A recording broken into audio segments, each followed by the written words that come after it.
put a face to the name. Lisa, I spoke with you and we spoke about veterinarians, and you spoke about your book with me. So I hope you remember me from Telegraph, from the other group that we belong to. Wonderful. So you know each other already through writing to each other. Yeah, Wonderful. I'm glad I have now a face to the name. Yeah, and though we try to keep pretty much things as much as possible to the gardening side of things and nature, but I love your passion, Flo, also about the pets, the animals that live with you, and that we include the little critters. They're so beautiful. They really deserve to raise their consciousness with us. I think that's the privilege that animals and humans have, that we can learn from each other. And there's so many people who now talk with animals. I know quite a few people, and talk with plants, and evolving that kind of consciousness. I think it will really help to create our sensitive, develop our sensitive parts of ourselves. So thanks very much for that contribution. I don't know if thank you. The other Lisa wants to say something or stay incognito, and we got so Claire. I'm also not familiar with you that much. I don't know if you want to say quickly something. We haven't heard you speak before. Hi, I did speak on the first one. Okay, my memory fails me. Yeah, no, that's right. Sorry. No, that's okay. So where were you based again? So I'm in Devon. I'm by the Tamar River, that divides Devon and Cornwall. So I'm right on the border. Lovely. And you got your own garden? Yeah, we've got a kind of little small holding. It's about 6 acres. And I've just been measuring hedges today, and there's a slope, and trying to kind of work out how much is going to be in the shelter and things like that. So I've been playing with wool and measuring and trying to work it out. Beautiful. Right. Love seeing you apply yourself, assessing the land, which we've gone through the previous session before the last. And I don't know if everybody's actively looking also and now creating their maps of the garden. Diana from Australia, she sent me a lovely map of her garden and has some questions. And we have questions from Eleanor and Lisa Spiteri and Birgit. And Suela had questions in the main session also about potatoes.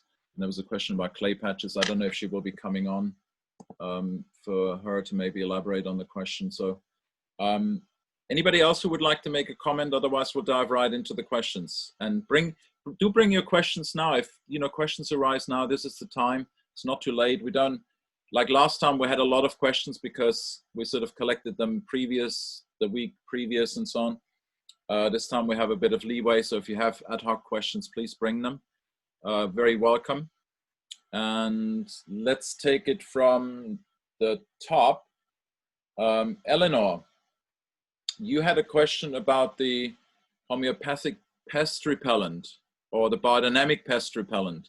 Would you formulate that question for us as you're there? Sure. You mentioned it on Tuesday's session, but only very briefly. Yeah. And you were talking about different ways of, I don't particularly remember the context, to be honest, I apologize, but what you hinted at was that there was a preparation, a way that you could work with an individual of a particular species. So if you were to catch one of the pests,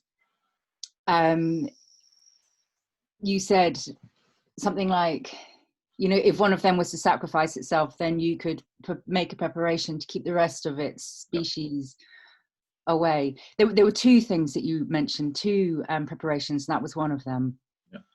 Yep, so that was one of them. Okay, that's a very deep question, because it's kind of, I would say, one of the most profound works in biodynamics, which is working with the part that is invisible of our beings. And we sort of introduced the concept of biodynamics. We have this 2-fold division or polarity in biodynamics, just like in the Eastern tradition with yin and yang. we have the cosmic, and I always mix up the yin and yang, so I won't even compare it. So what's the cosmic? Anybody familiar with the Eastern tradition? What's the cosmic aspect? Is that the yang? No idea? Okay, we'll leave it there, parked on the shelf. We can come back to that. Sorry, you mean the cosmic as like energy-wise? Yep. Isn't it both? Like masculine, feminine, like integrated? Like yin is the observer and yang is action. Yeah, and which one would be the more cosmic one? Because they do integrate, but they're also coming from different directions. So in biodynamics, we would say the cosmic energy comes from the universe. I think it's yang coming from the sun, and the yin comes from the earth. Thank you very much, Beata. That's very. I was guessing right. I always mix them up, being dyslexic, and not having studied Chinese tradition that thoroughly. But coming back to the biodynamic side, so when you think of the cosmic side, is the air, light, and warmth element in the Western tradition, because we're very much working with the Western tradition in biodynamics, meaning the Central European Western consciousness of thinking, and the old herbalists that go back to the Middle Ages, Paracelsus and so on. And we use that as a nomenclature, a description of wording that we're using. Though in Steiner's tradition of anthroposophy, he uses also Indian and other language, but we use hopefully more common language of the Western tradition. And then we have the earthly polarity, which is really that, which is more centrifugal with the water and the earth, that gives substance to the living beings and gives nourishment and gives sustenance and anchoring. And that is more centrifugal, and you could say the cosmic energy is more centripetal, or it's more coming in to form things like a sculptor, and the earth is more like a fountain that just is exuberant. The mother is exuberant with life energy and just spewing the water out and the life and everything else that goes with it. But what's behind that are invisible forces, which some called etheric forces, and traditional scientists of the 19th century called them the ether, when they couldn't explain what was behind the physical phenomenon. And in that world of the ether, or the life processes, because if you start thinking, you can only see a plant or an animal or a human being every moment, momentarily, and you only see changes when you don't see things for a while. Does anybody have, unless you're really sensitive, and like with bamboo, you can actually hear it grow, because it grows a foot in a day, for those who are from down under or from Asia or what have you. But generally speaking, you don't see things growing within a few days. Especially when you have a baby, you don't notice the changes, and someone else says, "Oh, look, he's so grown up now." Isn't that interesting? Yeah. And then, oh yeah, oh, isn't he beautiful? Now he's got a few more teeth, and you go through all the teething and you don't see the teeth coming because every night you're awake. I'm just working for someone, landscape. Absolutely. And you're just in it, right? You don't see from the perspective. So when you go beyond space, you come into the sphere of time process. That's where the etheric, the life processes, the life forces have their origin. The memory has its home. So memory is a time relationship, isn't it? Whereas in the space, we have a 3D sort of thing happening, but we don't see things changing because we're just too slow to see things. Maybe ants might see it better, or microbes, I don't know. So in that sphere of life where we don't see things changing, where life has its inception, so to speak, and life processes happen, that's the invisible. That's what I personally would say is what we call spiritual. Because anything for me that's not physical is actually spiritual. It's invisible. And the only way we can actually understand the spiritual is through intuition that's then perceived through the thinking, hopefully, not through emotions, because emotions tint and taint and make intuition subjective and colored by our own wants and dislikes and antipathies, sympathies, and all those things. So the thinking is actually a tool to perceive the spiritual world and to think it, and then also remember it. So the English is such a beautiful language when you think of remembering. So when we don't see a plant for a few days, or animals, for example, then we can say, oh, they have grown, or they have moved from here to there as animals.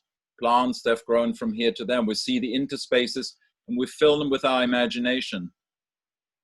So some people, like in Findhorn, when they work with the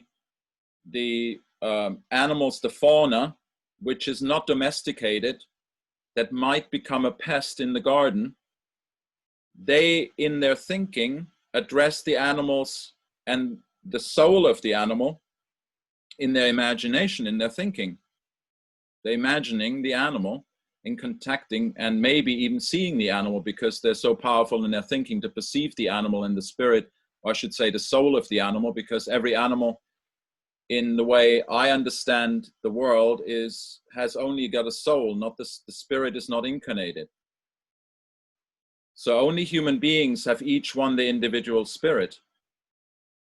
So I'm saying that specifically in respect to this homeopathic animal skin or feather or insect ashes that we're making, because you can only make it with beings that have only a soul. A being that has a spirit will not respond to this kind of intervention, because the spirit in the animals is in the herd. So if you have a herd of cows or sheep or deer, like I have here 25 deer passing my house, their spirit is in the herd that's invisible. Where the animal goes, remember the Native Americans saying the Great Spirit, and the animals go back to their spirit. So they would pray for the animals to go back when they would hunt and would eat animals. They would actually pray to the Great Spirit and the spirit of the animal.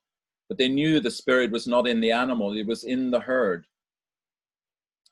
And this is very important to realize, this distinction between the different kingdoms of nature. The plant has got not even the soul in it.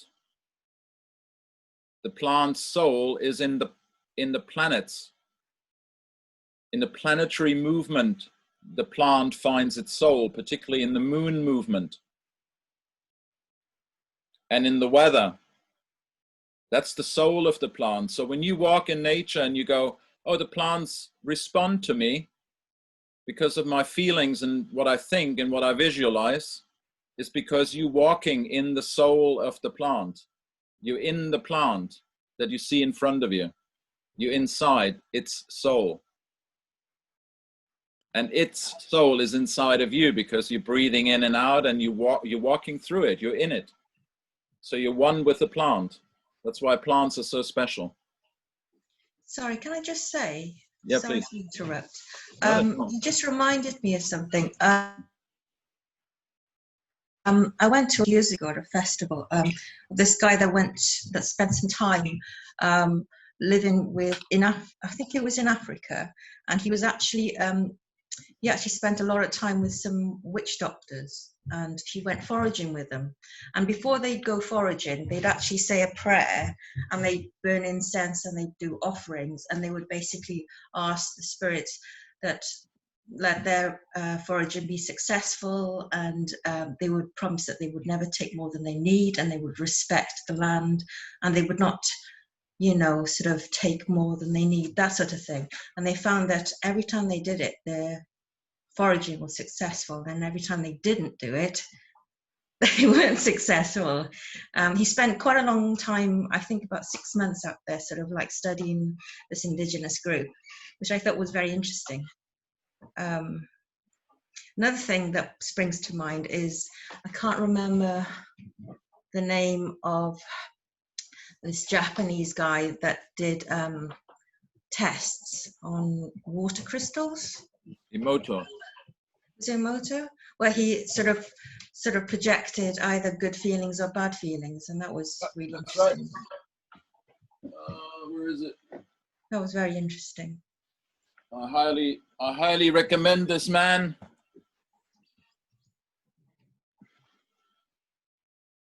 Thank you very much for mentioning him. Also, he wrote a Spanish book. It was first published in Spain because he was actually investigating all the healing springs in Spain and wrote a book about it.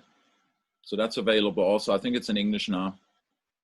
Beautiful, beautiful investigations of how, with our intentions, even words and concepts, we can heal water and prayer, and how we destroy water through subnatural forces, as I call it. Anything that's coming out of the earth, that's supposed to be in the earth, we release it into the air, and then it wreaks havoc or changes and chaotizes the environment. But coming back to the animals. So an animal, like humans also, we eat through the skin. You ever thought of that? We don't just breathe through the skin and through the eyes and through the nose and the lungs, but everything that grows our body, if you really investigate with spiritual perception, as Steiner did, and many nutritionists that work out of Steiner's impulse and anthroposophy, you realize, and modern nutrition will discover that soon, that everything that comes into as a substance to grow our body comes from the air, from the cosmic environment, from the dust, the cosmic dust from the meteors and from the shooting stars, and everything that comes in. Everything comes in from the cosmos. There's millions of tons of cosmic dust entering the Earth's atmosphere every year, and we're making it earthly substance through ingesting it through the skin. And we know exactly what to ingest if our food has the light information from the cosmos. So if we're able to have highly nutritious food that was able to take up the light and the warmth and the information from the cosmos, from the starry heavens, not just the sun and the planets, but every star in the universe, the plants take up the information, the light information, and they tell your body and the animal's body and the plant's body and the soil which substances to take from the air, from the cosmic environment, to produce the body. You probably haven't heard that before. And that's the secret why these biodynamic pest repellents work so well. If you get an organ, a skin organ from an animal that becomes a pest, it becomes too dominant because we've destroyed the trophic chain, the food chain, the natural, chain of the wildlife, and interrupted that, then animals become a pest, like rats. They don't have any enemies anymore, or like the rabbits in Australia when they were imported and there were no enemies. So we have to then, out of our own consciousness, with that consciousness also that yin suggests, with the respect, consideration, and honoring of the great spirits and the souls and, of all the animals, to take responsibility to keep a balance, a homeostasis. And as we need to grow food, and we can't have it, like here in the forest, I can't have everything eaten by deer. I've got a deer skin hanging out in the field right now. And the traditional ways of keeping animals away was to sacrifice an animal and then hang the feathers or dead body out there, and the smell and the presence of that dead animal rejected everybody else to come into the garden, which is a bit sort of, not a tasty sort of thing, was it? Not very pleasant. But I'm drying my skin in the forest, in the garden right now, until I burn it. And the animals and the plants come from different sectors of the heaven. Their life forces and archetypical forces come from different sectors of the heavens. And so when we come in spring to talk about that in detail in the course, I will talk in more detail about it, because I don't want to take the whole evening. That's a whole subject for a whole evening, or 2 evenings actually.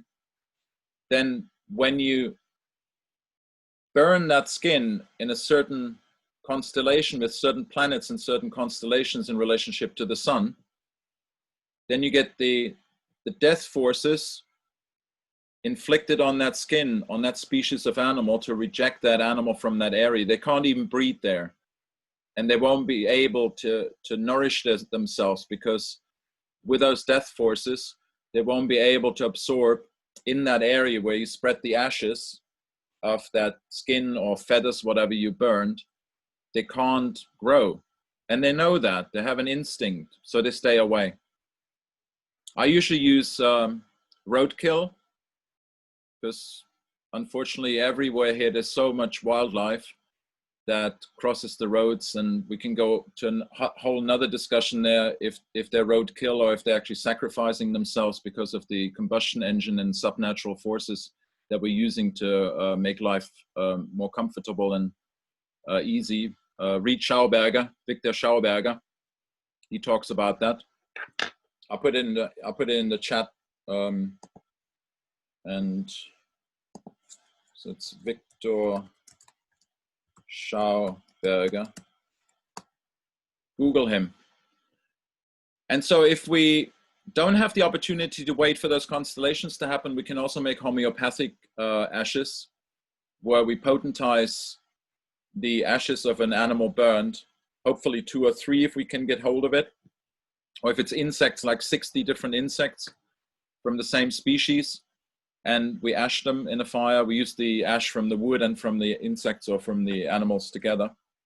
We put them in a mortar with a pestle. We dynamize, triturate the ashes for an hour, and then we mix like 100 grams of that ash with 900 milliliters of water, shake it for 2.5 minutes rhythmically in a bottle, and then we repeat that process until we come to the 8th potency.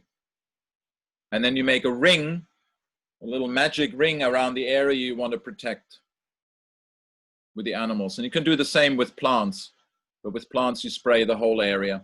You use seeds for that. And we're going to talk in great detail about that in spring in the course, how to do this, how to make it, how to apply it. Hans, would this be something that would work with slugs? Absolutely. You can also use fermentation or dry the slugs and then let them undergo also a fire process. Yeah. Any animal species can be treated homeopathically in that way. And that means in the etheric field of that area, the death forces for that animal prevail, in the sense that you could say they will be prevented from taking up the substances through their skin because you burned their skin. And then etherically, that information is in the environment, and they won't be able to nourish nor to propagate. It's a huge responsibility, I need to say, because it's like building a dam and damming up water. Water wants to flow. Animals want to manifest. So this I would use only while I'm looking to establish a balance between the wildlife again in that area. Rewilding, or whatever you want to call it. Regenerating the trophic chain between the animals so there's a balance again, and they start, looking after themselves, kind of like what they did in the Yellowstone Park when they released the wolves. I don't know if anybody's seen that. The rivers were dried out, the lakes had dried out, and once they started releasing the wolves, the river started filling with water and the lake started filling with water. The water household was healed by releasing wolves. Why?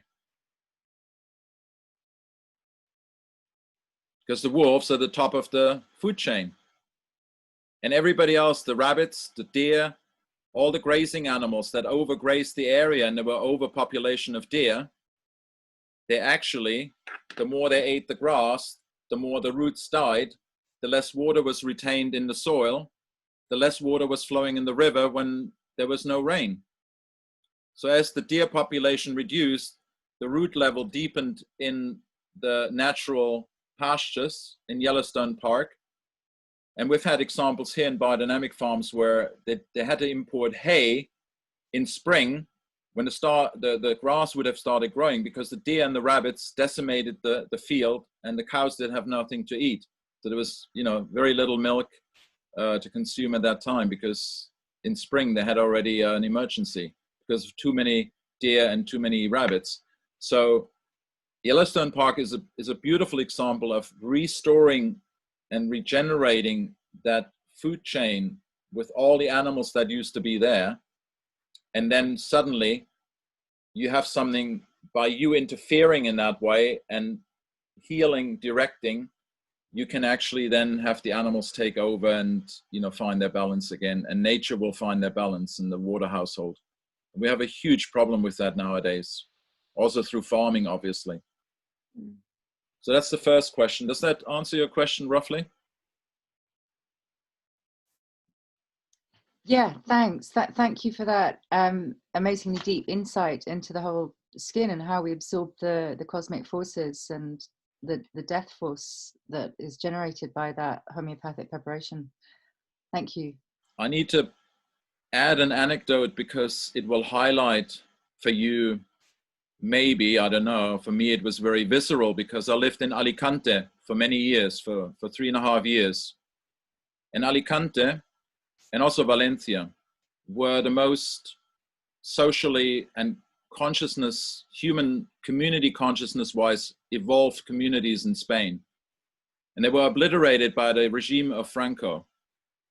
And at the end of the Republican war against Franco and the 3-year war, civil war in Spain, Franco laid a trap in Alicante in the harbor, announcing through infiltrated agents that the people could rescue themselves who are Republicans with a ship from Alicante, or several ships, to France, were trapped in the harbor and bombed by his armed forces, and 5,000 people died in one moment. And when I lived there, and Lisa might have had experiences like that, being intuitive, I felt the presence of the dark cloud hanging over that landscape of the death of these people who've been butchered. And the food that I ate from that land was tasteless, had no attraction. The land had no attraction, and it was becoming a desert. And one of the reasons I believe this was is because the people could never recover their loved ones and give them an honorable funeral and honor the spirits that have died in that atrocity. And these atrocities have happened everywhere. I worked with a guy from Croatia. He again has written quite a few books, and his name escapes me for the moment, but he goes to areas like that and starts intuiting how we can heal those areas with sculptures and with human prayer and with chanting and consciousness raising and releasing the souls. Because what we don't realize is our food cannot nourish us when there's a dark cloud of trauma hanging of humanity over an area of a land. It prevents the food production from being nourishing. Just like when we skin an animal and burn the ashes, then we're creating, in a certain sense, a bit of a dark cloud. We have to be conscious of that. It's a last resort to help balance that area for a while we're establishing natural balance again. So it's to be handled with great sensitivity. Please, Lisa. And then also Saba. So just to let you know, when you said you believe it's because these spirits haven't been honored, you know, that they haven't been crossed over with grace. I have this weird thing. I say it's someone walking through me, but I've been told it's love passing through me. But anyway, I got a wave of it. It's like a validation when you say something that honors, you know, the earth, the divine. So I certainly got a wave of it when you did that. But also, just to let you know, I found out well, first of all, the way I ended up in this group was through the traditional medicine conference and meeting Dr. Smith, the dentist. Yeah. So he had told me, you know, no, I should back up. I met a woman that does living light codes, and she said to me, you know, you're a portal for conscious beings, but you're gonna find out what you can and can't eat. And a few weeks later, I went to Dr. Smith's course, and he said, you are like you know, deathly allergic to dairy. And I said, no, I don't eat dairy. Like I haven't been able to eat dairy in 25 years. And he said,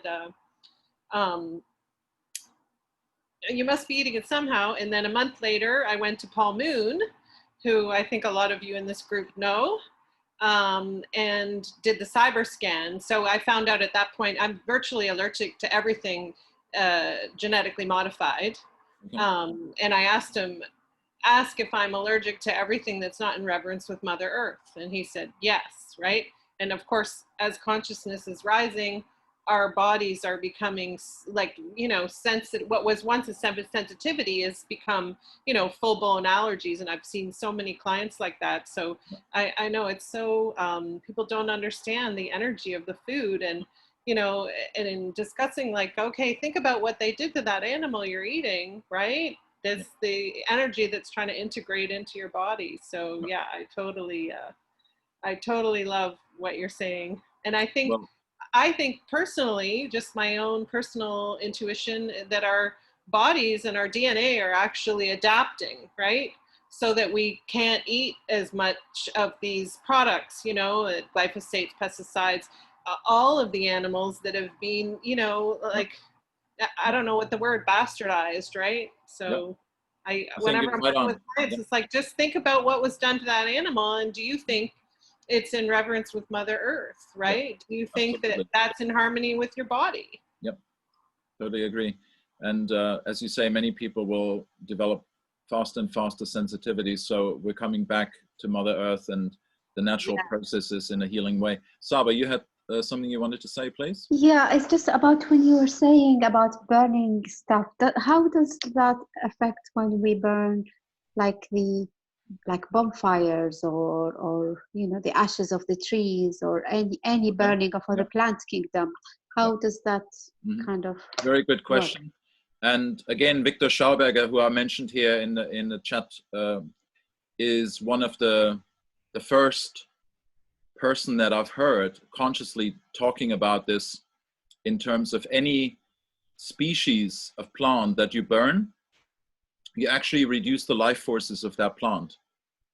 And that's been used in traditional cultures, probably instinctively or led by the priests and their consciousness at the time, that slash and burn agriculture is based on that principle.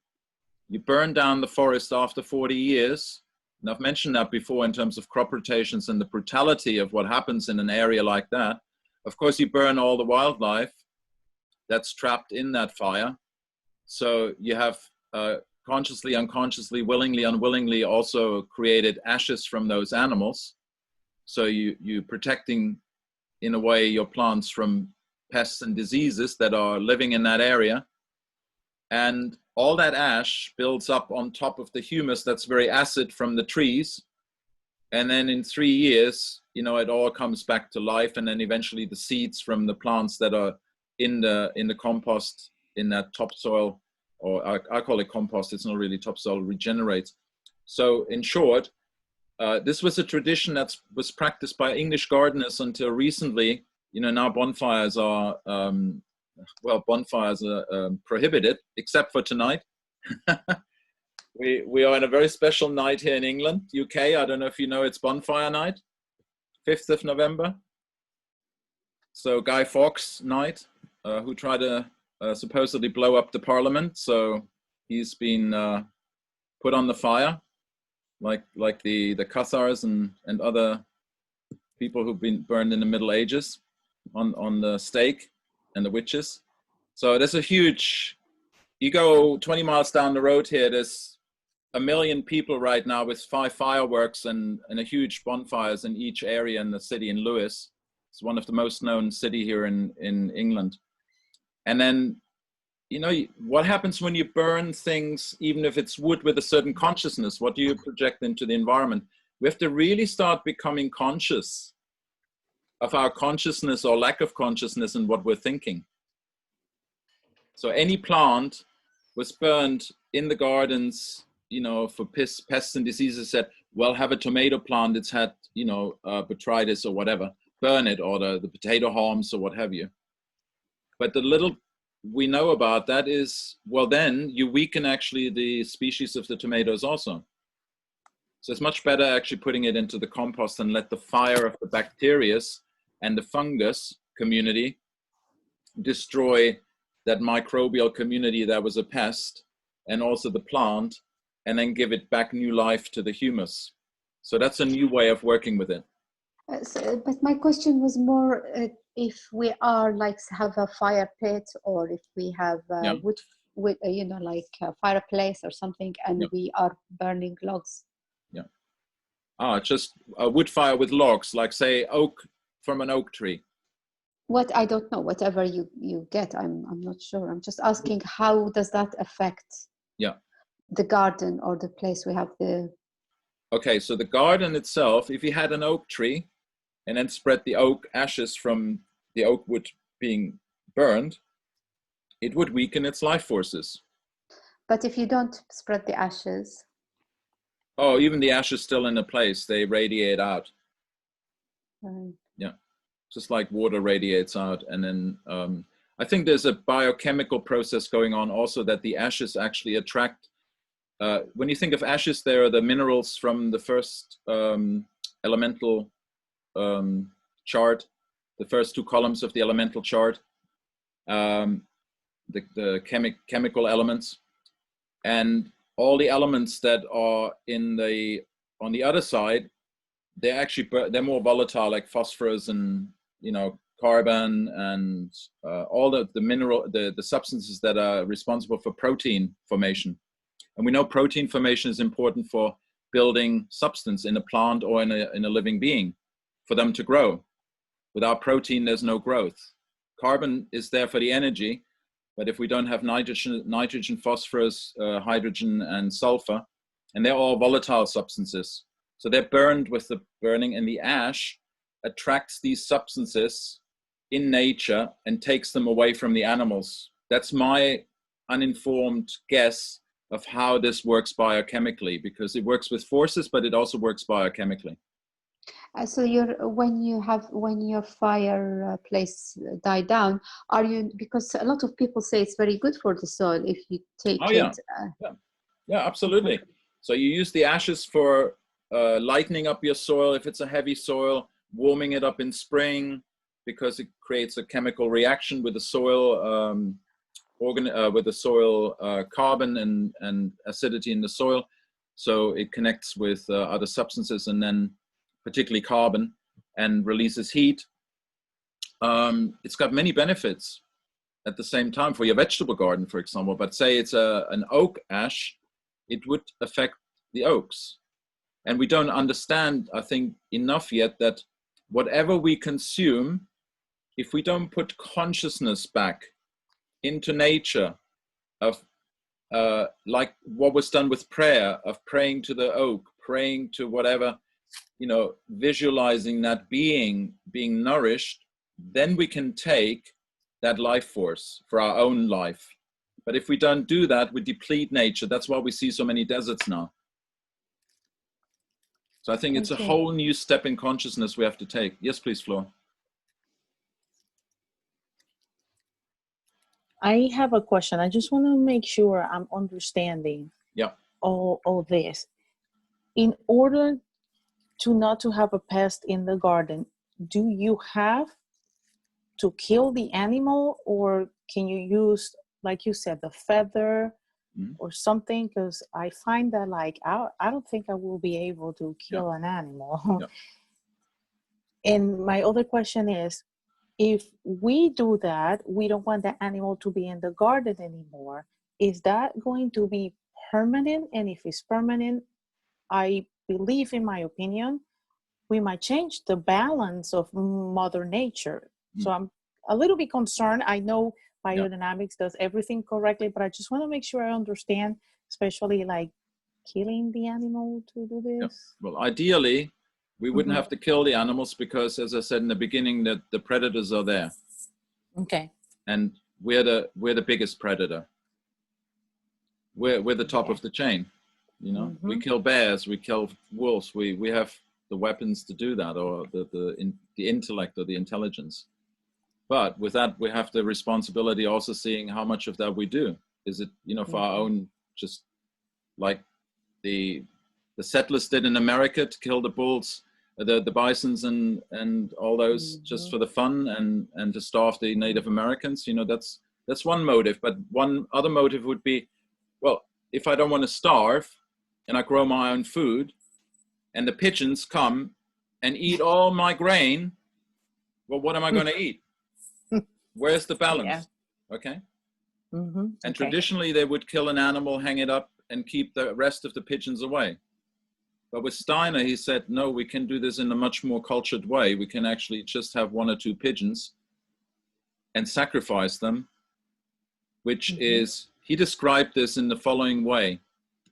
If you think of your fingernails and your hair, what grows on the earth as animals are just like the cells in your nails and in your hair. Each animal is a representative of each cell of your nail and hair. It's like an excretion of the earth, just like we.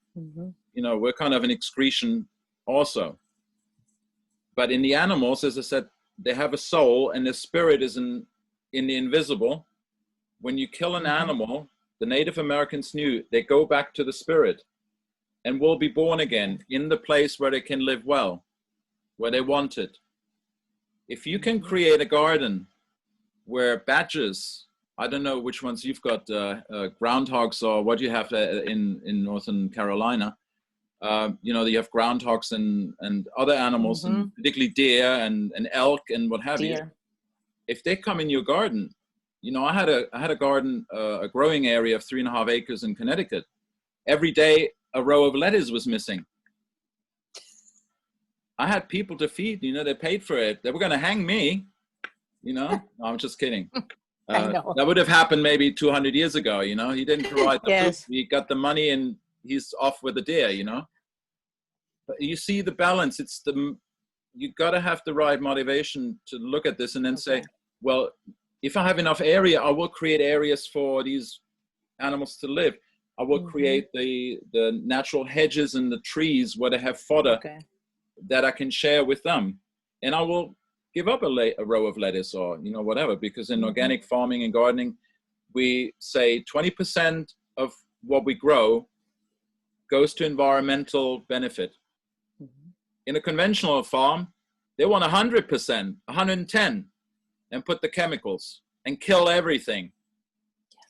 So I think we have to start looking at this, you know, not to say, well, we can justify killing animals to keep a balance, but while we have destroyed this balance, to restore it, we might need to take that measure.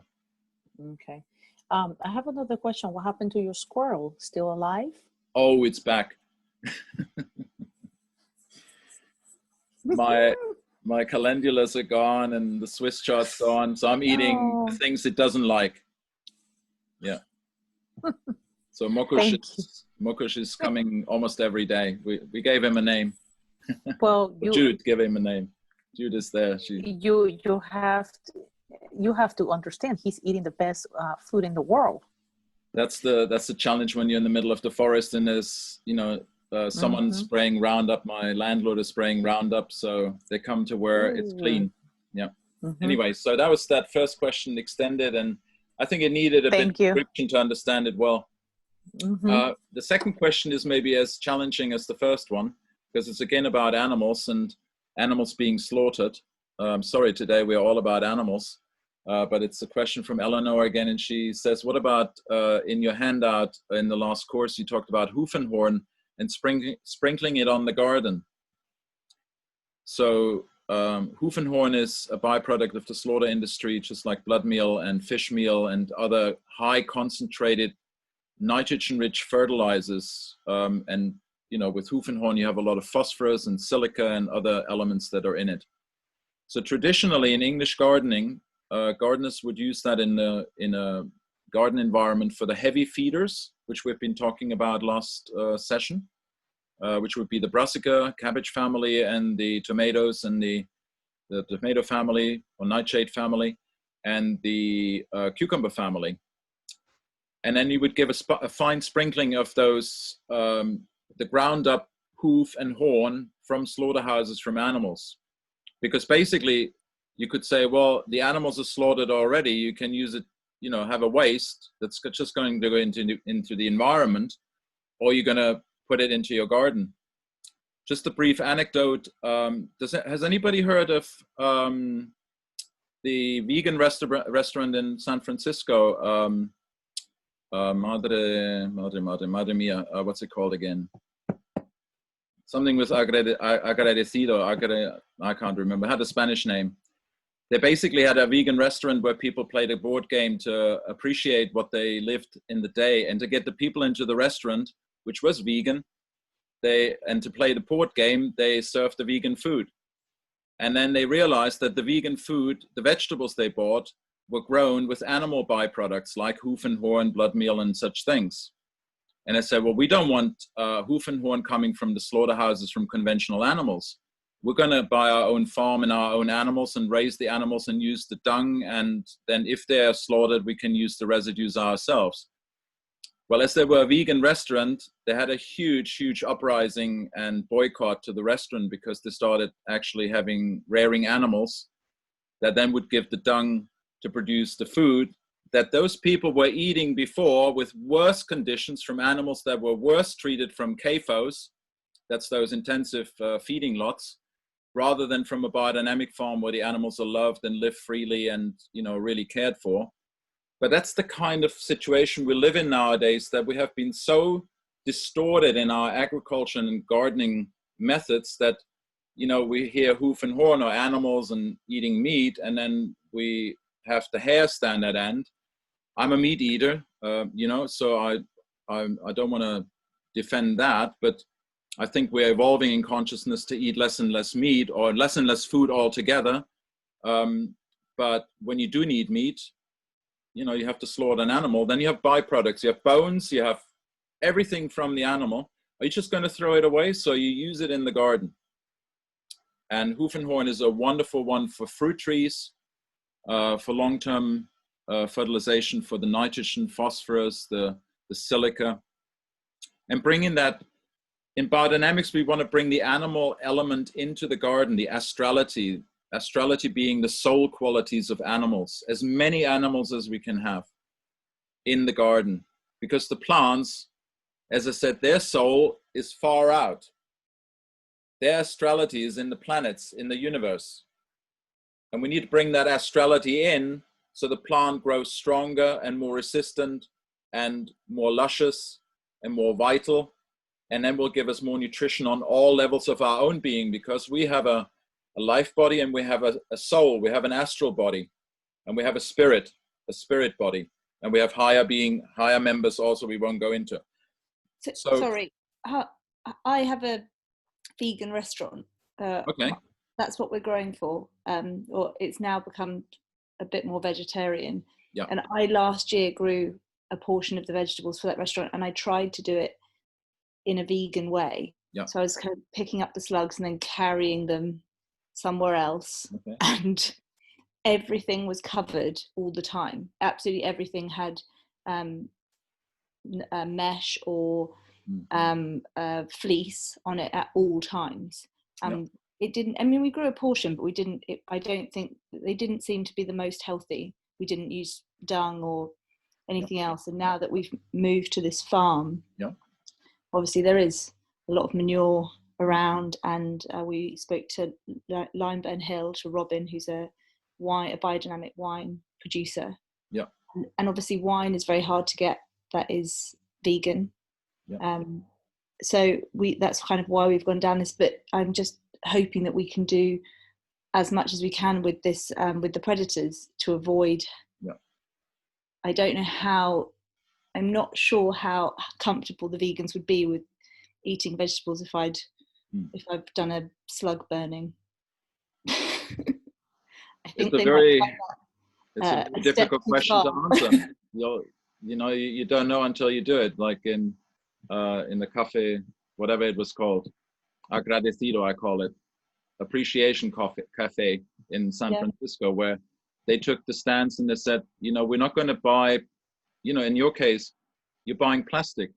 What's the you're doing? That's why I said in the beginning of this evening, we need to become conscious of every part of the process to be free, and not just believing that we have the truth, because we don't know. once we know every little particle that goes into our soil, then we're free to stand there and say, look, with all my consciousness, I've grown this with the love and the dedication and the nurturing of every being, and I had to make some sacrifices, and I'm transparent. But if you hide it, then that will be the worst place, going like, yeah, I'm doing this all vegan, and then they find out you're killing the slugs. I mean, yeah, but it is very far away from nature, that way of trying to do it, in polytunnels, indoors, in it didn't feel right. Well, I got an answer for veganism, and I don't want to be sarcastic, but sometimes I have to, because most of the vegans come from inner cities and have been so estranged from nature. Yeah. And the natural process of life and death, that death has to take place in nature. And, you know, with all respect, because I was vegetarian for 7 years in Spain and did really well. Never thought of becoming vegan. I don't entertain that thought, but we're responsible for all beings in nature. And if you want to be responsible not killing an animal, I honor that. But you have to also honor the fact that the animals that are or have been domesticated for 10,000 years, they have to be living somewhere. And if you don't breed a cow every year, she becomes infertile. So if you want to be vegan, and you will put up with the fact that cows die out because, you know, you reduce their fertility by not breeding them. And if you keep breeding them, then you have extra animals. Where are you going to put them up? If we have land shortage, just like with the people, I don't want to suggest eugenics program for the animals, but, you know, they're rescue farms where animals are kept. But if you breed them, then the animal species will expand. And in nature, you have predators. Yeah. So are we too good as people not to kill another living being just because we think we're more highly developed than animals? You know, it's a challenging question for me.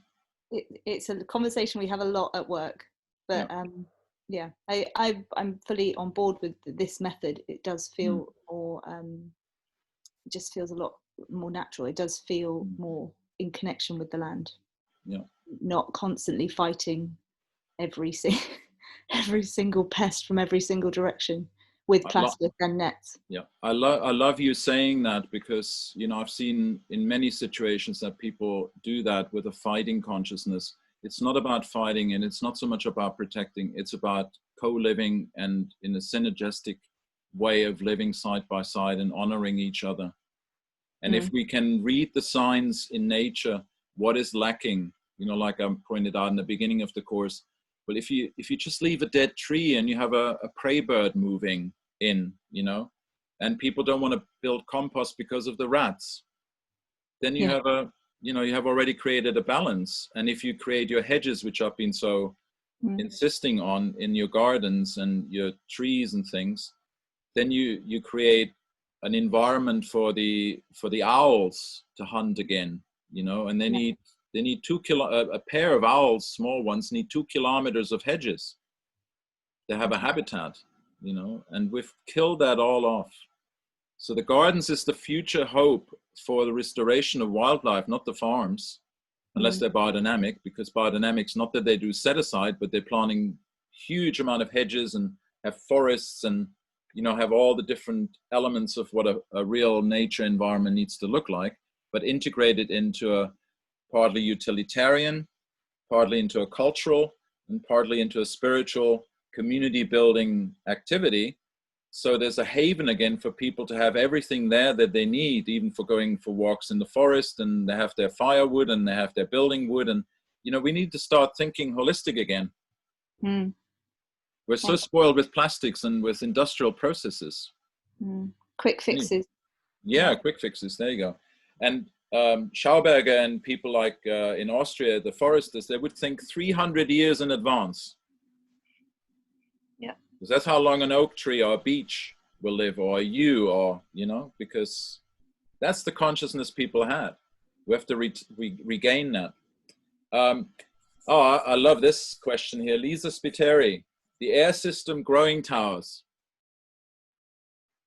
I don't know if we got anybody on board who can explain to us what the growing towers are, because I haven't had a chance to really look properly what they are, but my understanding is it seems to be something to do with aquaponics or hydroponics? Has anybody heard of the growing towers?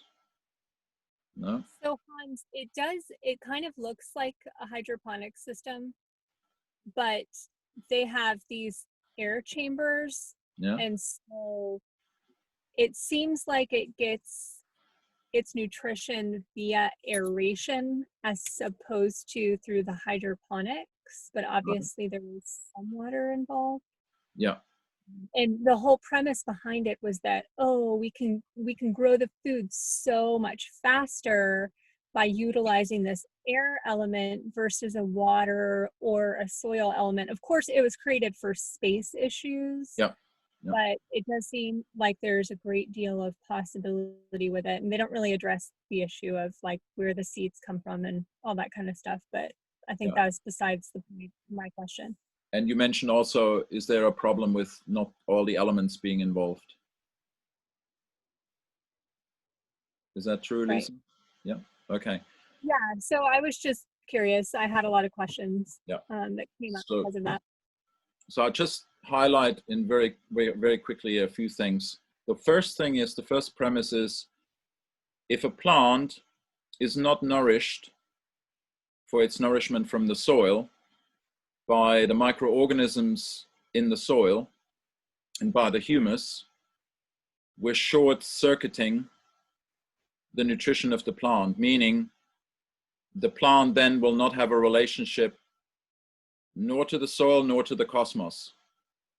Because the soil life is informed through the plant roots that are like fiber optic cables, shining light and air and bringing warmth into the soil through the root tip. And the root tip has been discovered in the 90s in Dutch universities, investigated, because the main secret in plants is how do they make use of the light to such a effective, beautiful way, extent. And they discovered that the tips of the roots of a hair root is like the eye, a rudimentary eye, like in the flies. Okay? So the tips of the roots are eyes, and they're fed by the neurological, or you could say the information system of the cosmos, being the weather and being the starry heavens, to inform the soil and the soil organisms what to release every second in the life of the plant, preparing the substance for the plant and putting minerals and elements together in a very complex fashion so they're not molecular. Whereas we are taught in school, the plants eat from the water carrying nitrogen and phosphorus, and the osmosis is, because of the salt in the soil being higher than in the plant, it has to absorb the salt, because all these modern fertilizers are added as salts and they're soluble in water. When you do that, you separate the plant from its experience of the cosmic environment, and therefore it will not create polyphenols, it will not create the substances that we have of plants that are under stress, plants that have a lot of information of this holistic environment. So they show all the minerals and everything correct if you infuse them through the water or through the air, but they have no relationship whatsoever to the cosmos. So basically we have plants isolated from the cosmic environment. If we as human beings eat that, we do the same to ourselves. We isolate ourselves from the intuitive world of ideas and new culture that comes from the cosmic world, from God or from universal wisdom, intelligence, whatever you want to call it, Allah, I don't care. But there's wisdom there, there's intelligence that's streaming in constantly. The creation is not finished. It's never finished. So would you say then that maybe it's like when things are grown that way, in a way, it's like kind of sterile, even though it has some nutrition in it, but it's not truly like a nourishment? I wish maybe there was more evidence, scientific evidence done over time to show what happens to the body when you eat that way. You can live that way. You can live that way, just like people live from conventional food. But have you seen how many people are now chronically ill who live Right. from Yeah, conventional healthy. food? And how many more are, you know, children are obese and have diabesity, as they call it now? Sorry, can sorry, a thought just occurred to me actually, of how they actually re-up plants in industry. And when they sell it off to sort of, you know, when they sell them off to supermarkets and stuff, what they tend to do is they tend to sort of raise them quite intensively in artificial environments, so out of season. So obviously growers in the commercial sense are extremely skilled at actually sort of tricking plants into actually growing out of season, because obviously they know how a plant actually works intrinsically, and then obviously it's there weeks before, you know, before we're even starting to actually plant the seeds out. So what I'm saying is here that they have that technology and they give it to us, and yet we take it home and we wonder why it dies on us. And I've just sort of read somewhere that in these industries they tend to obviously sort of feed them and they grow really, really quickly.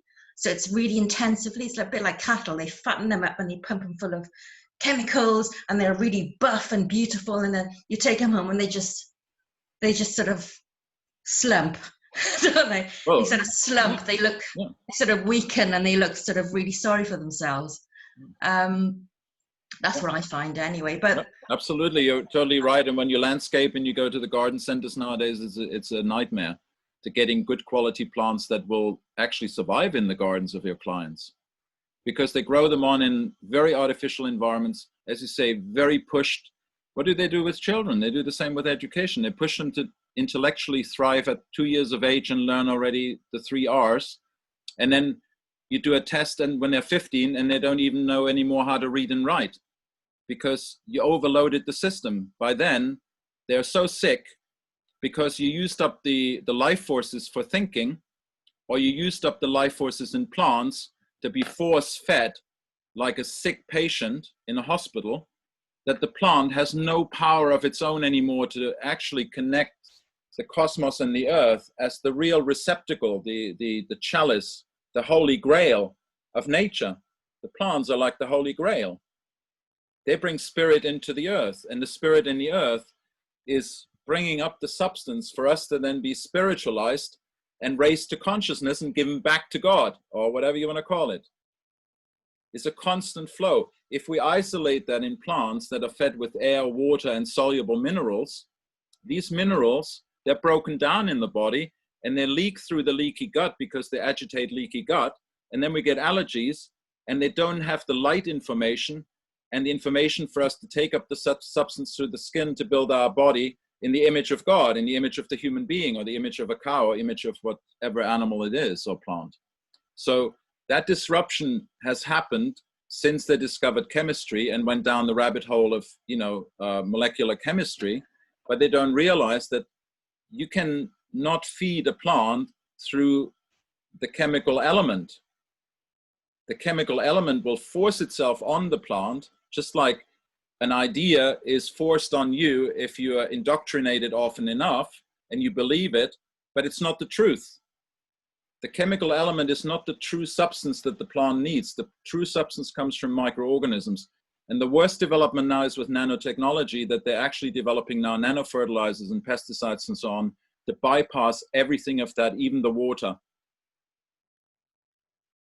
And we're having this food in the supermarket. So if you eat conventional food, you're already eating nanofertilizers. And then you have more leaky gut. And, you know, nutritionists don't understand that because they're just looking at the function, but they're not looking at the quality that's on a soul level, on an astral level, in terms of the differentiation in the spirit side of things. So the ultimate is, and I just need to throw that in because I think you need to investigate that. Have you heard of hyper-local food production? So these plant towers, they're fantastic. They're, you know, they might work if you use them well, if you follow the instructions, but they're totally isolated in an artificial environment in the home, unless you have a nice big window and have still true sunlight. But otherwise with grow lights, like when they grow cannabis or so on in a totally dark room with just artificial light, and it's shitty cannabis, you know, excuse my English. But you gotta realize there is now a movement to make us dependent on nourishing ourselves on just the physical world without any life forces in it anymore. And it's called hyper local food production. And it's fermented by, what's his name? Musk. It's not Elon Musk, it's his brother. Kimball Musk. Go on Google. And they're going into schools and convincing people in the cities to grow in shipping containers with artificial light, with artificial water. Well, that's, you know, recycled 7 times out of London, and what God knows what's in that water. And then with artificial air, with artificial nutrients, with nanoparticles, to get us ready to go to Mars, because the Musks are in cahoots with each other, Elon and his brother Kimball. And they call it hyper local food production. And we have a huge battle, a spiritual battle to fight. And this is a fight to educate people what true nourishment is for the human spirit, soul, life body, and physical body. And this is my mission. That's why I'm doing this course. It's not about just growing a few vegetables. This is much more. It's not about politics. It's about education. We need to educate the public what true nutrition is on all levels of a human being and animals and everybody else.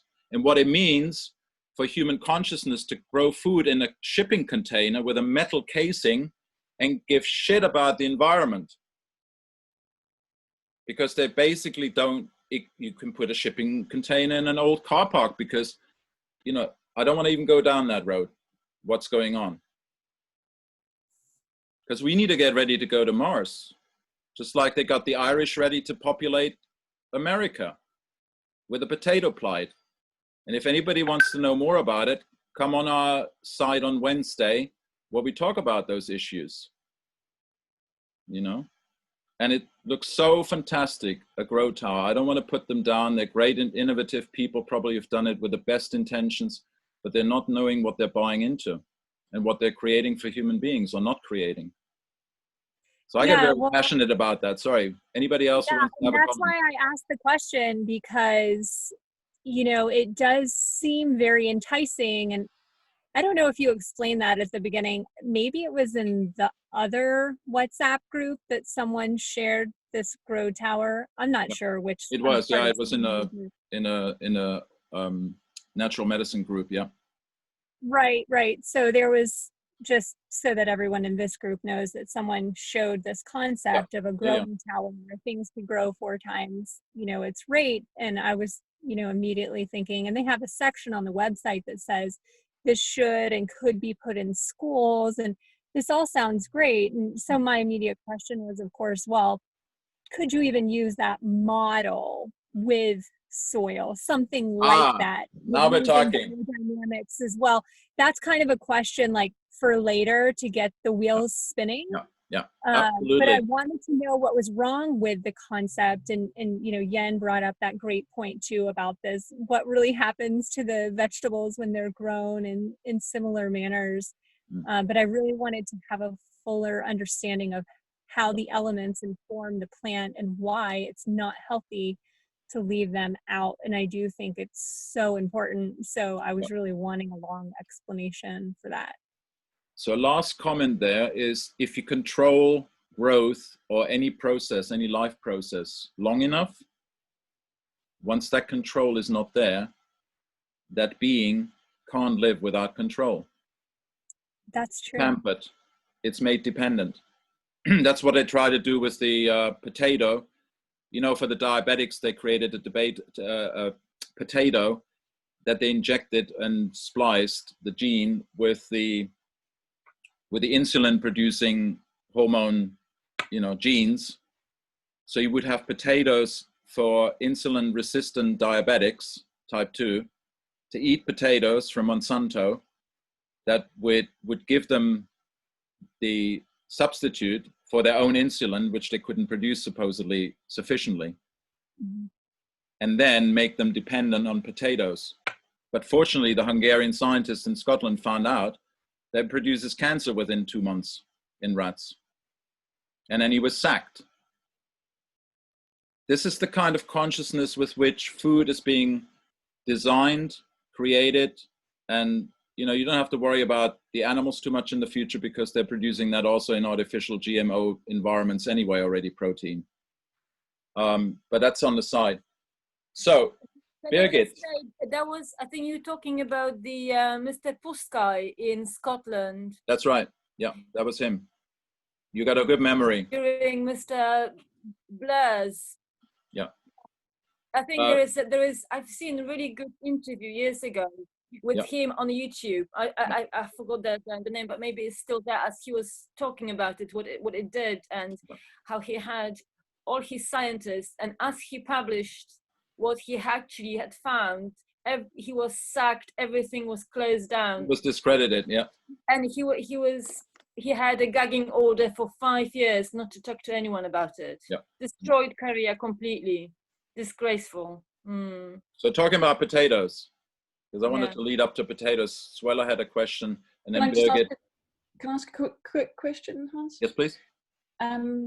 So you were mentioning just now about how the relationship between the plant kingdom and humans and the earth, that the plants are like this sort of chalice that's drawing the sort of cosmic celestial forces down into the earth, and then the food grows in the earth, and blah blah blah. So what would be the correlation then between us then eating animals, if we were to eat animals? So the position I came to was, I guess, feeling like I wanted to really take my place in the ecosystem and be part of the ecosystem, but I didn't want to support or have any part of perpetuating the cruelty in the food, in the animal husbandry industry.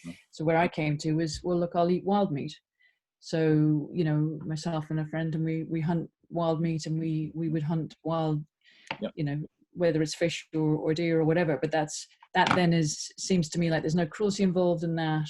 The process is very clean, and but I'm just wondering then what's the similar sort of relationship between the spiritual dimensions and the earthly dimensions if you're eating an animal, in the same way that you just described. Well, the animal raises, in my understanding, the life qualities of a plant to a higher level. An animal adds soul to the plant substance, and it concentrates very highly the proteins. It concentrates everything. The cartilage, if you eat the cartilage, the meat is not the most important thing. Eat the cartilage. Yeah. The most important thing right now, eat the bones, eat the brain, eat the offal. And if it's wild, I get roadkill wherever I can and have a freezer now and butcher, because I don't want to buy even organic animals, because I know, they're also sometimes suffering in the way, particularly organically farmed animals, sorry to say, if anybody's partial to organics, but I've seen most organic farms dehorning their animals, which is brutal.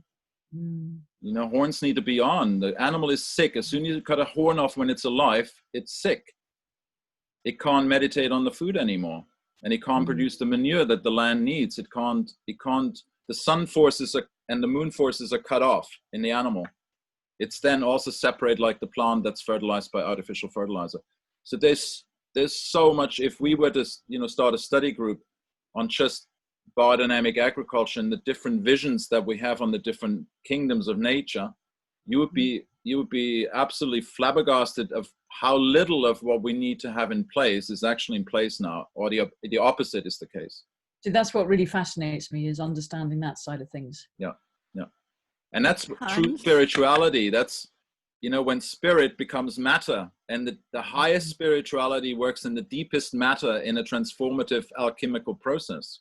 And so by the animal having transformed and raised the plant to a higher level, we don't need to do that work. So for people who are more spiritually developed and are more outdoors in the sun and absorb protons and, mana, or whatever you want to call it, we don't need so much meat. But we're living in England.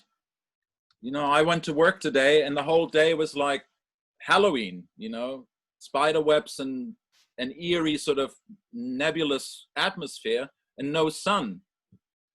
and I had to put hot water into me to get, get the heat going and work hard physically outside. But if we're indoors all the time and it's nebulous and humid and, we get arteriosclerosis and all these rheumatoid arthritis and all these conditions here in England, even if we eat just vegetables, or more so because we don't get any heat into us, gastric fire. So nutritionally speaking, we need to really also get a different consciousness of this. I mean, the Chinese medicine is going into this, Ayurvedic. I learned a lot from them in terms of nutrition, not so much about medicine. So good question now. Potatoes. Anybody eating potatoes? Not really. No. Can you recommend any good books or resources on that sort of whole topic of the sort of the nutrition side, or? Well, more the sort of spiritual forces, the cosmic forces, and the relationship between that and us and the animal kingdom and the plant kingdom and the earth kingdom and the mineral kingdom. And I'll think about it. I might have a couple of suggestions. I'll think for next time. Books on the hidden forces. Please, anybody else? I just a book arrived this morning actually that I ordered a few days back from a bookshop. Yeah. And it's this. Oh no, you can't see it. It says a folklore. It says A Folklore of Plants by Margaret Baker. It's an interesting little book. It's basically like you use it kind of like a dictionary, and it lists all the plants of what it's used and the folklore behind it. It's interesting. Nice. It's an interesting read. You can't sort of read it from cover to cover. It's more like a dictionary. Yeah. It's only a small little book. Yeah. And I will suggest a book on the subject you brought up, Freya. Good one. Potatoes quickly. We're getting really late. I get carried away talking too much. Swella asked, are potatoes acidifying? And I had them in the acidifying side. Anything that produces sugars, high amount of sugar, acidifies the body. And then the other element of that is, if you become sugar dependent, you have then very much the tendency of having high sugar, low sugar, and you get your sugar drops and faint, and you have to eat all the time, which is actually, I've seen a lot the case in the vegan community, because if you get meat into you, you get free energy through the animal. And if you don't get that, and you don't have that fire because of your spirit, you're not inspired, you're not fired up because of your spirit. You need something that fires you up, that gives you energy, and that's sugar. So often people, I found vegans are very thin and not enough protein because they don't get enough protein in their diet, and not enough collagen and oils and, the fatty acids, saturated fatty acids and so on. And on the other extreme, because they don't get enough energy, they tend to binge eat with sugar and have, glucose dependent. And I see that a lot. I observe people, they say, I'm vegan. Then I look at their physiology. Anyway, we need to get into ketonic state with plenty of protein and fats and not highly available sugar, which potatoes are better than grains. Sweet potato is better than potato. But there's a trick. If you want to get ketonic and not glucose dependent with potatoes, you heat them up, or pasta or anything that has high glucose tendency and starch, and you cool them down and heat them up and cool them down. When you cool them down, you make resistant starch, and you feed the microorganisms in your body that actually are the ones that are healing even diabetes and chronic illness and chronic inflammation. So that's a little trick there. And too many potatoes is, as Steiner describes, encouraging the intellect to become too agitated, too active, and you're more than left. Is it left brain, right brain? I can't remember now. You're not in your intuitive side. You're more in your logic, reductionist thinking. And also, when you eat too many potatoes, they are being digested in the brain, and then you can't think, because while you digest with the brain, you can't think, because the starch of all nightshades also has the tendency to affect your way of clear thinking and clear formation of structure of your bones, your membranes, and also other elements. So potatoes are not just acidifying, they have other side effects that, you know, I'd say stay away from it as much as you can, particularly in England. Yes, please, Lisa?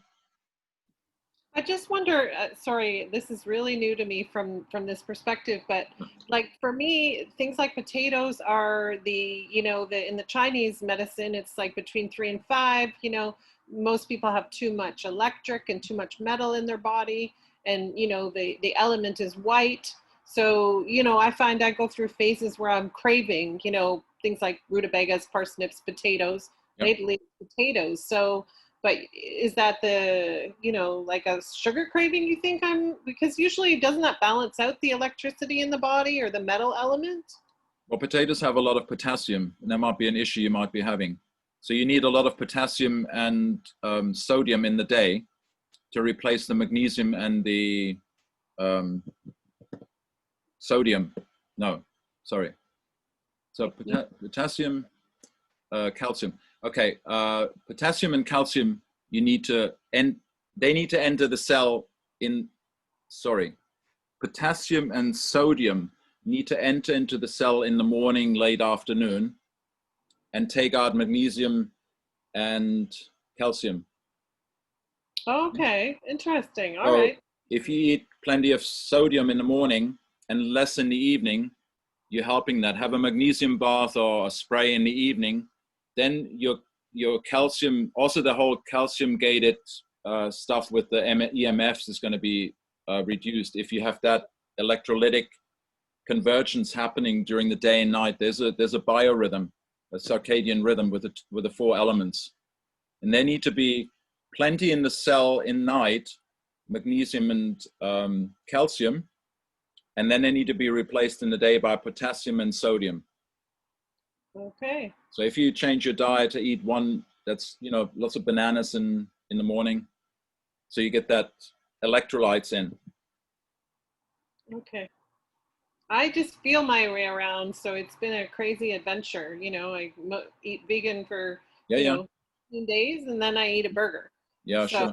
Okay. I just try not to eat like, you know, really genetically modified animals. I mean, I was like, when I came to Emerson College, I was surprised because I was raised 3 times a day meat, butcher your own pig and all that. My parents are from Hungary, you know, farmers, farming community. Anyway, what I wanted to say to you also is just always remember the highest influential effect is from the spirit, from your attitudes. The next one is the information that flows through your body through the light that you get either from the sun or from the cosmos or through the plants or the animal. The next one is the energy that you get from carbon that you eat in your food. And the next one is physiological. So these are the hierarchies, just like our bodies are built one into the other. If the top one is out, if my attitude is out, every other level is not going to function. Yes. At least that's my sort of system I'm looking at. And then some say, well, there's even the higher, you know, the higher self. But those are the 4 levels out of anthroposophy, and they work together. Birgit, I don't know formally, but informally, I know the power of my soul, right? Because I'm still alive. Yeah. But then I found that I was always in the ether too much, and that I had to heal much more the physical aspect. That's what I sort of spent all my time doing last year. And I have to say it's made all the difference. So you detoxed, you mean? Or? Yeah, well, and I think the food too, like better food, yeah. You know, my friend is the first etheric doctor in Canada. You know, she is, you know, a walking miracle. She's had 4 near-death experiences, and she always said, eat protein, you know, and, you know, it turns out I was eating way too much. Yeah. And that's another thing, yeah, depending on the activity we're doing, if it's winter or summer, we have to really start getting very specific. And that leads me to the next question. Birgit asked, best time for compost on the bed. So, Birgit's still there, yeah? Do you want to elaborate, or? No, well, it was just I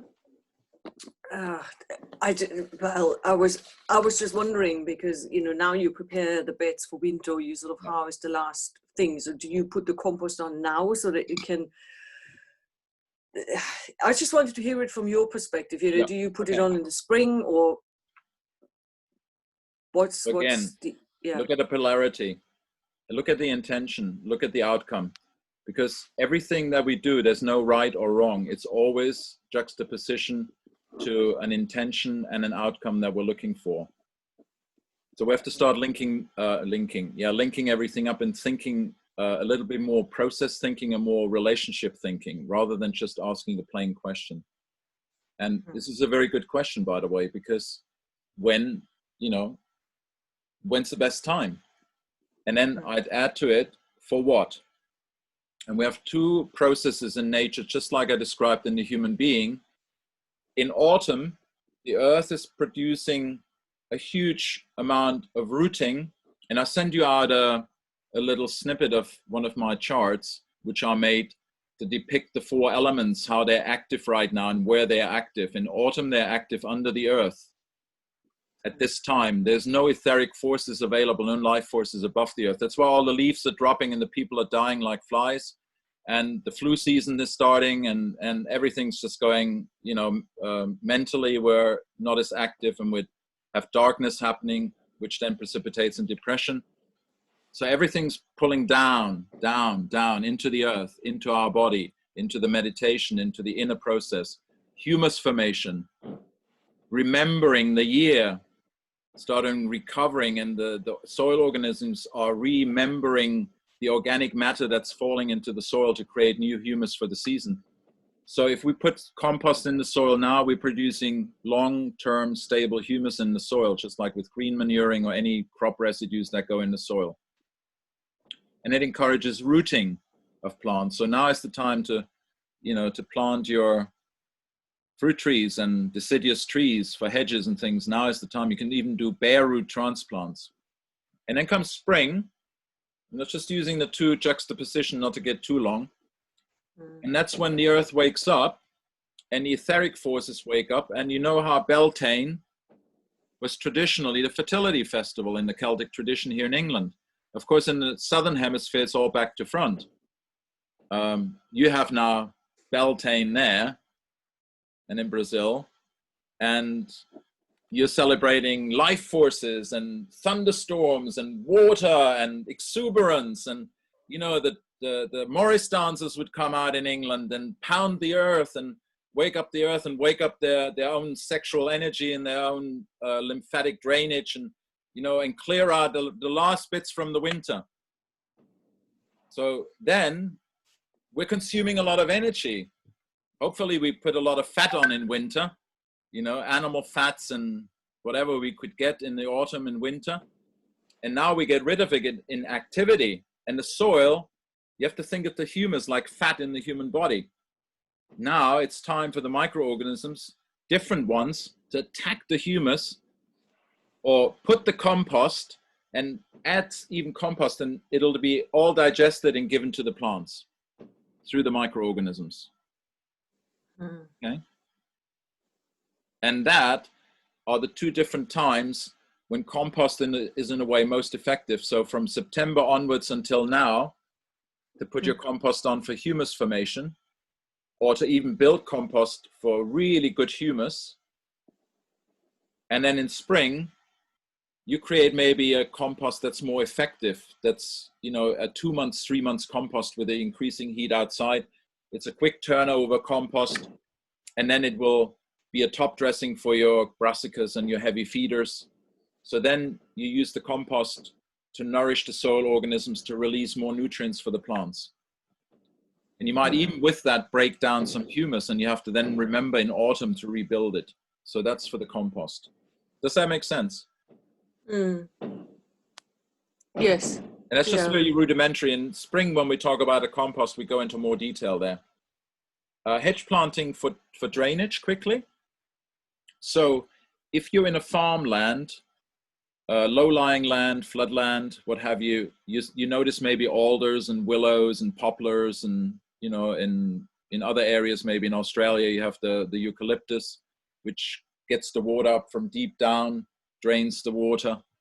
You don't want to grow the eucalyptus here because it depletes the last water reservoirs, and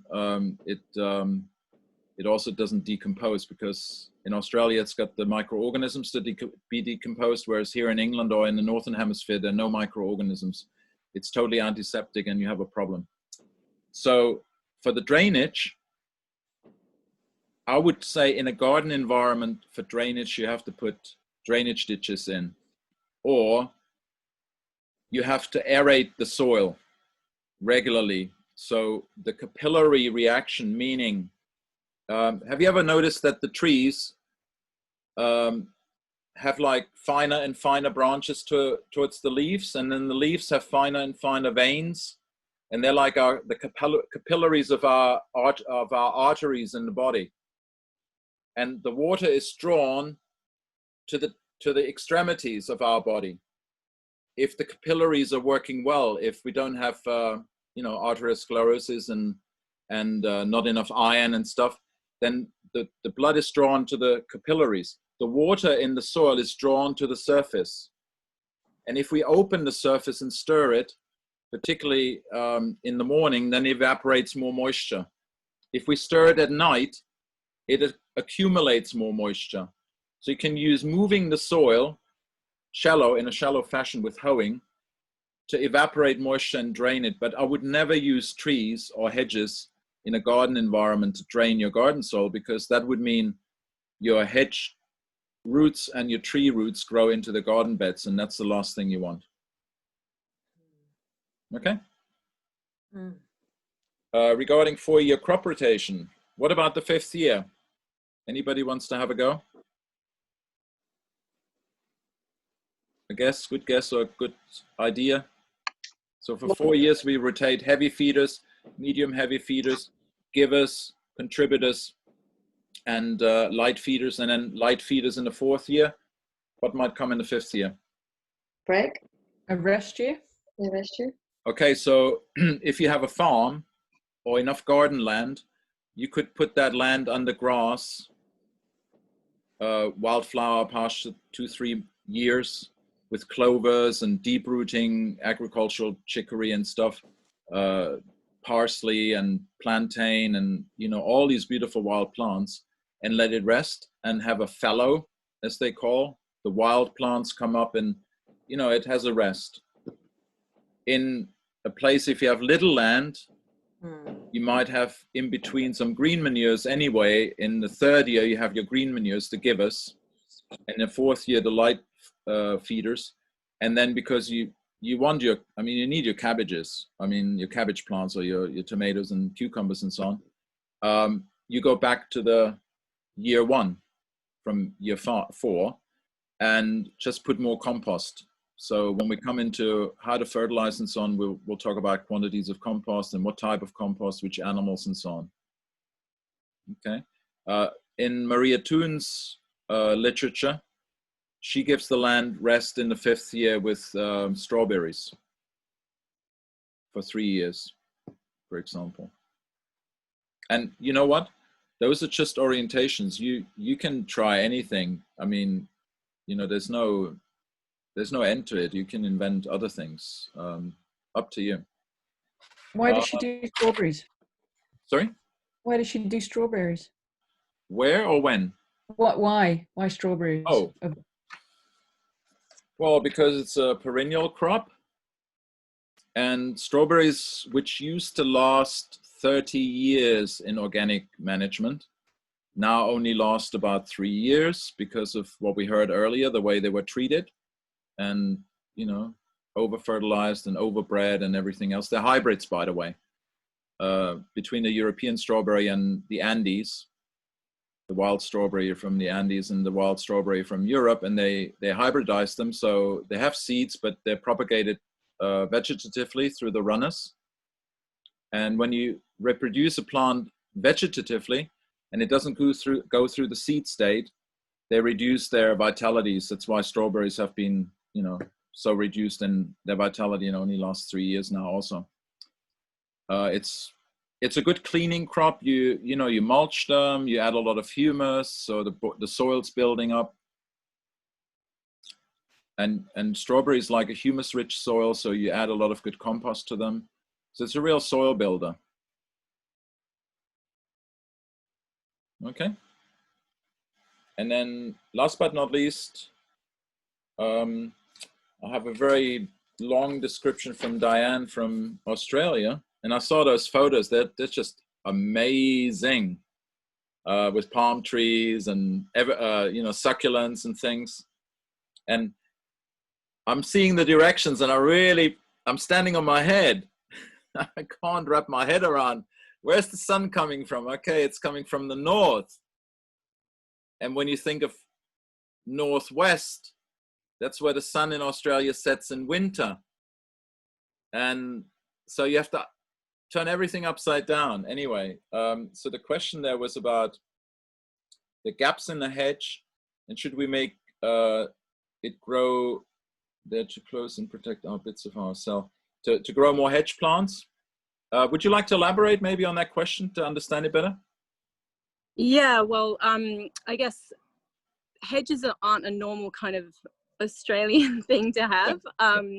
So where the gaps of the fences are, there's nothing growing. It's either there's something on the neighbor's side. Yeah. So to me, it's kind of like a break in my cellular force around my property. Mm. So my question was, do we fill that gap with potted plants, so that, or creepers, or something that can grow along that side? Yeah. On my property side, so that we're not relying on the neighbor's plants. Yeah, that was my question. I think because it's concrete, basically. What about I don't know now the English name. In Mexico, I had these beautiful trumpet flower plants called tulipan. They're in the family of the what are they called again? The rich in vitamin C. Reddish burgundy flowers, trumpet-like evergreens. They're part of the nasturtium family. Sorry? They're part of the nasturtium, part of the nasturtium family. Yeah, and thinking about hibiscus, maybe? Hibiscus. That's it. Yeah, wonderful. Anything like that, and then climbing plants. You got beautiful flowering plants, and you got. I mean, you can do kiwis. You can do passion fruit. Can't you? And along the fence, to really create that depth for the fence of where it's breathing and where it allows, wildlife to come in, birds and things, and then also fruit. Okay. Think of those lines, and then think also bigger than your garden. If your neighbor has already like a hedge or something on his side or her side, then that's part of your eco-climate, even if you've got a fence. Okay. It's all part of it. And you had this question about the vegetables. Very interesting. You're on a very steep hill that you have made terraces. Yeah. Very unique. Would you share that with us for a moment? Because maybe some people are in a restricted area, somewhere on a hillside, steep hills in the Cotswolds or somewhere in England. So the way the property has been formed is that it's actually cut into the hill. Mm-hmm. So the house, I guess at the top of the hill is sort of on the ground, and then as it goes down is sort of more on stilts. And so we've terraced it, so the top terrace at the back of the house, where we've actually got all our vegetables growing, has a pool. Then you've got some stairs going down, and then there's another terrace, and then you've got some stairs going down, and then it's a garden, or a lawn, should I say, where we've got a fire pit and various other things. So that middle terrace is where we've got enough place to put some topsoil and create almost like a raised garden bed, which I can again send you some photos of that, Hans, because I think that would be great. Yeah, please. I was talking to my husband about it, and I said the soil in there is so tough to even dig in to get a new little plant in there. So I said we probably need to get a pitchfork, because we don't have that, to actually aerate it and get some air going in there. But yeah, so it's sort of terraced to maintain the property. Yeah. Have you gotten into the rock at all, or? No, I actually haven't, because it's again like a rocked wall where we've put a garden bed on top. You added the soil from external resources. Yes. Oh, right, right. Okay. Has anybody heard about the Peruvian city of Machu Picchu? Machu Picchu's name, yeah? Okay. Yeah. if you open the terraces there at 3,500 meters altitude, you see layers, dark layers of charcoal or of, you know, carbon, which is like, have you heard of biochar? So I don't know if you need to warm your house in the winter, but if you had a biochar stove, wood stove, where you damp down the damper enough to create actually charcoal, and you still get heat off the wood for the house, but you're creating charcoal, and then you put charcoal in layers into the soil, and then that will enrich the soil and hold manyfold the amount of nutrients and water from the actual soil. And you can go to Machu Picchu now and it's still black soil, humus rich black, you know, you could grow like a paradise there. So you can build soils that way. Now you have already put the soil in. So if you've been on the last session, I showed you those photos of double and triple digging. You can put the charcoal or things into these layers before forking over the second spit, the second hole. Then you put the charcoal or a humus-rich compost and deepen your soil, because I hear your heavy feeders are not growing too well. No. So you need at more all. organic It's material. almost like they start dying from the roots up, and it's still trying to push itself to grow, because obviously it's hot and warm, and well, it's coming into summer. But it's almost, so I was wondering if it was a fungus or if we've overwatered them or something like that, because it's like it's starting to yellow as soon as the plants are growing. Yeah. So I don't know if anybody else has seen their house plants do that. If you overwater them, they wilt and the roots will retract because they don't have enough oxygen, and the microorganisms that feed the roots don't have enough oxygen. You said your soil is quite heavy. You need to, you know, you can't basically get into it. So I would suggest from what you said that you're probably overwatering, because your water, your surface area of the soil particles is not big. It's tiny because it's all compressed.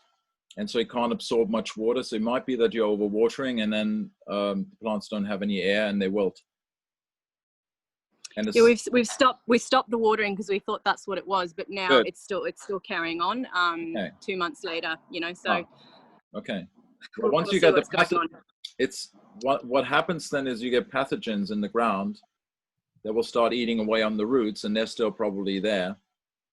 So it might mean that you know, if it's not too late, I would start all over. Okay. Maybe no, it isn't too late. I mean, we've got a long growing season here. So yeah, exactly. So where you had the plants that were affected, put other species that don't have the same diseases, and put the same species that's been diseased into another area. Okay. That sounds great. That's what we call the crop rotation. It's one of the reasons why we do crop rotations, to avoid the same species attracting the same diseases, which are in the soil, and then they will be just, you know, replenished from growing the same roots, and they're nourished from that. So if I have one more question, because yes, thank you. Okay. We generally in the winter have a fire in the fire pit where we've gathered firewood, and we use that. Is that the kind of ash you're talking about, or is biochar a much slower burn? Okay, so the ash is the carbon reduced and made volatile. It disappeared in the air, and all you're left with is the minerals, and they're very alkaline, so they would be very good to open up your soil and, well, we call it ameliorating, or make more of a crumb structure, crumbly, yeah, like a nice cake. If you want to make biochar, you have to exclude air. You have to have a stove where you can close the damper for the exit of the air, and as little air as possible coming in, just enough to sort of keep it turning over. And then what is left is your charcoal, and that you put in your beds. Okay, that's good to know. Yeah, it's very high energy carbon material also. I think it's gone through the fire process, but you know, it's preserved a lot of its heat. And when you put that in, it opens up the soil because of its structure. And its color will help to, you know, also to ameliorate the soil. Okay. Fantastic. Thank you, Hans. I don't know if anybody has a last question. Otherwise, we're getting to 10 o'clock or whatever time it is in any other part of the world here now. One last question or comment? I'll make a last comment, which kind of goes back to what we were talking about with the necessity of the elements. Can you hear me? You're a bit broken up. Can you repeat that, please? Can you hear me? Yeah, now. Can you say it again? Hello? You're broken up. Sometimes, you know, you just have to move so that you can get better reception. Better? No, we can hear you. Worse? It's good. Go on. Okay. So I was just gonna make a comment about going back to talking about the necessity of the elements, and there were some really nice comments that were made about that. So I just want to apply that in relation to my dog. I just inherited a dog a couple months ago from my son's dog, stayed at his dad's house. So when he came to me, he had lost all of his hair, and so I put him on a raw diet, and I've been working with some veterinarians that work with Ayurvedic supplements. And so basically he's just on a natural diet now. And the shift with his personality was like overnight. He turned into, you know, he's that German Dachshund. He's definitely a hunter dog, but his whole entire personality has changed. And my son's almost had like a hard time adapting to the situation. But for me, it's been really beautiful to watch him blossom, because it was like every sense in him that had been deactivated over the years from eating synthetic food that was, you know, dried and really had no attachment to the earth. Yeah. Now he eats everything that I cook him, that's game, that's produce, that's all high quality as much as I can get. And it's really beautiful to see this animal turn back to his roots and be so alive. It's very hard to maintain because he's got so much energy now and so much drive. It's very funny, but it's also just really beautiful. And so, you know, you made the comment about children, same thing. I think everyone in nature deserves that experience. So fantastic. Thank you so much, Lisa.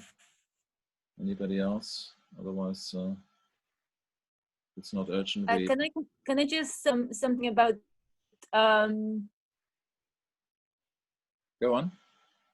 Hello. Yeah, the comment about compost in general, when we were talking last time about how the microbes really help the compost to become balanced by raising its own temperature, and so creating the perfect environment then later on for the soil. And the same thing happens in our body when we have the fever, and obviously with the great technology and popping pills, we actually instead of enabling our own microorganisms do the work, we go through the shortcuts, and so we inhibit the growth of the right bacteria and creating the right microbiome for ourselves in the long run. And we don't train the body like compost does naturally. So in a sense, what you are talking about is creating the health in our microbiome by different means, and there are so many different parallels between compost and our microbiome. Absolutely. If anybody ever wondered what the compost heap in our gut is, I want you to contemplate. There are two places actually, and one I know better than the other one I don't know by name, but basically you have the appendix. Yeah. That's your farmyard compost for your farm, for your inner farm, for you.